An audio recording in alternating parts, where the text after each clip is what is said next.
Is coffee actually bad for your health, or is that just a myth?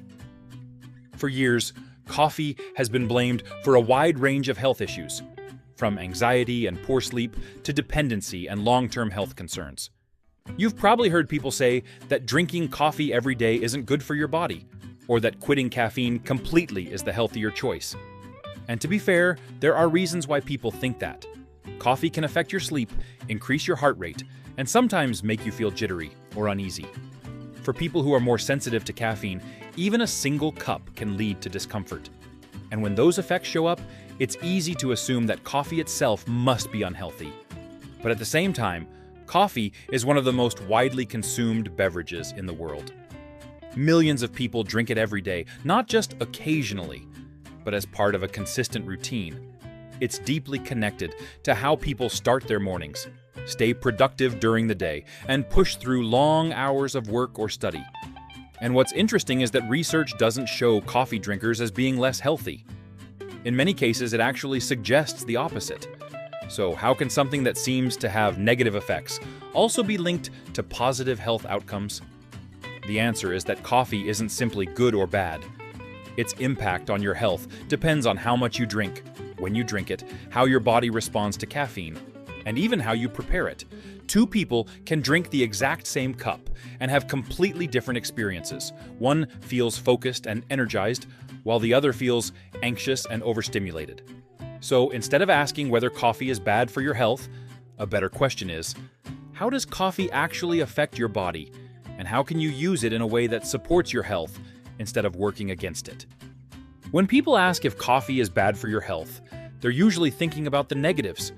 But the reality is, coffee actually has a strong case on the positive side when consumed in moderation. Coffee is more than just a source of caffeine. It's a complex drink made up of hundreds of natural compounds, many of which have beneficial effects on the body. One of the most important of these is antioxidants.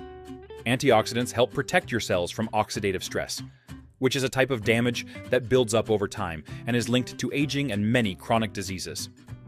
Because of this, having a consistent source of antioxidants in your diet can play a role in supporting long-term health.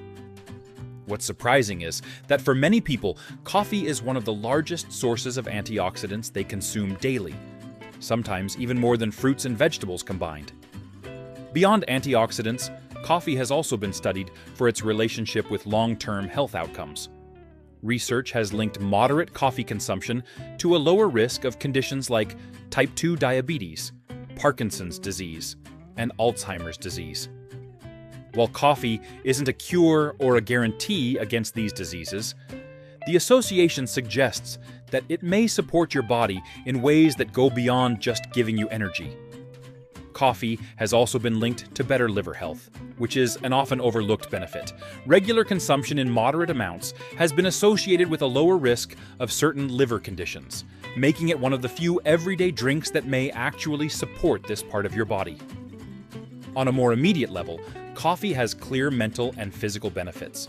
It improves alertness, enhances focus, and increases reaction time. This is why it's so commonly used during work, studying, or creative tasks where concentration is important. It can also have a positive effect on mood. By influencing dopamine activity, coffee can make you feel more motivated and mentally engaged, which is part of the reason why it feels so satisfying as part of a daily routine. In some cases, coffee may even support physical performance. It can increase endurance and reduce the perception of effort, which is why it's often used before workouts or physically demanding activities. So when you look at it from a health perspective, coffee itself isn't something you need to avoid. In fact, when consumed in the right amount, it can contribute positively to both your physical and mental well-being. To really understand how coffee affects your health, you need to understand caffeine, because that's the main active compound responsible for most of its effects. Caffeine works by blocking a chemical in your brain called adenosine. Adenosine naturally builds up throughout the day and signals to your body that it's time to slow down and rest. The more it builds up, the more tired you feel. When you drink coffee, caffeine blocks that signal. As a result, you don't feel the same level of fatigue. You feel more awake, more alert, and more mentally sharp. But caffeine doesn't just reduce tiredness, It also affects other systems in your body. It increases dopamine activity, which is linked to motivation, reward, and mood. This is part of the reason why coffee feels satisfying and why it often becomes part of a daily routine. It also stimulates your central nervous system, which can improve reaction time, focus, and overall mental performance.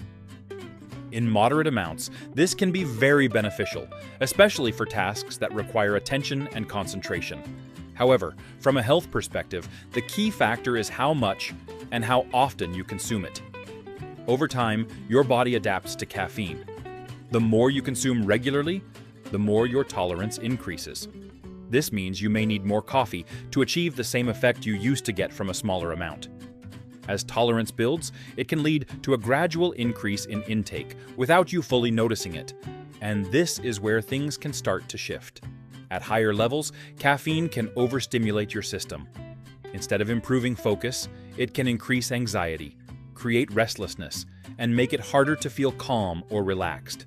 Your heart rate may increase, and your body can feel like it's constantly on edge. So, while caffeine itself isn't harmful, its effects depend heavily on how it's used. In moderate amounts, it can support mental performance. In excess, it can start to work against your body instead of with it. Even though coffee has clear benefits, it can also have negative effects on your health if it's not used carefully. Most of these downsides are not caused by coffee itself, but by how much you drink, when you drink it, and how your body responds to it. One of the biggest concerns is sleep. Caffeine can stay in your system for 6 to 8 hours, and for some people even longer. This means that drinking coffee later in the day can interfere with your sleep quality, even if you don't fully notice it. You might still fall asleep, but the depth of your sleep can be affected. And over time, poor sleep has a direct impact on your overall health. It affects your energy, mood, focus, and even your immune system. This often creates a cycle. Poor sleep leads to more fatigue, and more fatigue leads to more coffee the next day. Over time, this can turn coffee from a helpful tool into something you depend on just to function. Another downside is its effect on the nervous system. In higher amounts, caffeine can increase heart rate and trigger feelings of anxiety or restlessness. For people who are more sensitive to caffeine, even moderate amounts can lead to discomfort, making it harder to relax or feel calm. Coffee can also affect your digestive system. Drinking it on an empty stomach may irritate the stomach lining and cause discomfort for some people. In certain cases, it can contribute to acid reflux or a general feeling of unease. And one of the most overlooked factors is what people add to their coffee. Black coffee on its own is very low in calories, but adding sugar, flavored syrups, or heavy cream can significantly change its nutritional impact.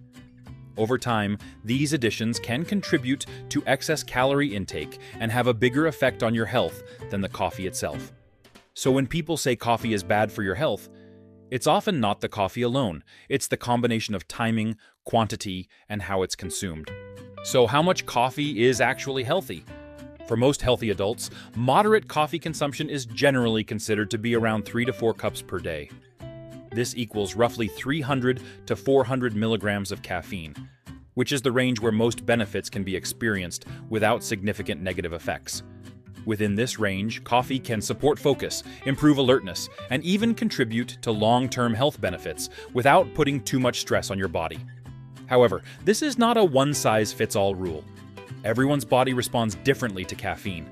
Factors like metabolism, body size, tolerance, and overall sensitivity all play a role in how coffee affects you.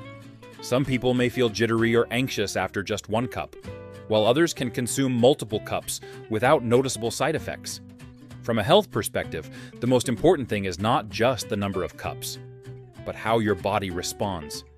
If you notice signs like anxiety, trouble sleeping, increased heart rate, or a reliance on coffee just to feel normal, it may be a sign that your intake is too high.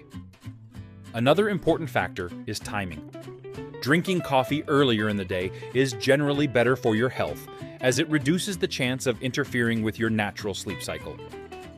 Consuming caffeine later in the day increases the risk of sleep disruption, even if you don't immediately feel the effects. It's also helpful to be mindful of consistency. Spacing out your intake and avoiding excessive amounts in a short period of time can help your body process caffeine more effectively. So instead of focusing on a strict limit, it's more useful to find the amount and timing that works best for your body, where you get the benefits without the downsides. Because ultimately, healthy coffee consumption isn't just about how much you drink, it's about how well it fits into your overall lifestyle. So, is coffee bad for your health? The honest answer is no, not necessarily. In fact, for many people, coffee can be part of a healthy lifestyle when it's consumed in moderation and with awareness. The key is not just whether you drink coffee, but how you drink it, because coffee doesn't exist in isolation. It's part of your daily habits. The amount you consume, the timing, and even what you add to it all play a role in how it affects your body over time. When used intentionally, coffee can support your focus, improve your mood, and help you stay productive throughout the day. It can enhance mental clarity, make tasks feel more manageable, and even contribute to certain long-term health benefits when kept within a moderate range. But when coffee is overused or relied on too heavily, the effects can shift. Instead of supporting your energy, it can start to replace it. You may find yourself drinking coffee not to enhance your day, but just to get through it. And over time, that can lead to poor sleep, increased anxiety, and a cycle where you feel dependent on caffeine just to feel normal. That's when coffee stops being helpful and starts working against your health. Another important factor is awareness. Many people don't realize how coffee is affecting them because the changes are subtle. Slightly worse sleep, slightly more fatigue, slightly more reliance on caffeine. These small effects can build up over time. So instead of thinking about coffee as something you either need to avoid or rely on, it's more useful to see it as something you manage. Pay attention to how your body responds. Notice how you feel after drinking it, how it affects your sleep, and whether it's supporting your energy or replacing it. Also, consider your routine. Drinking coffee earlier in the day, keeping your intake moderate, and being mindful of added sugar or calories can make a significant difference in how it impacts your health. Because at the end of the day, coffee itself isn't the problem. It's a tool, and like any tool, it can either help you or work against you depending on how you use it. So instead of asking whether coffee is good or bad, the better question is, are you using it in a way that actually supports your body, your energy, and your long-term health? Because when used correctly, coffee doesn't harm your health. It can actually work with it. If you enjoyed this video and found it helpful, don't forget to like and subscribe for more coffee content. It really helps support the channel and allows me to keep sharing more ideas like this. Thank you for watching, and I will see you in the next one.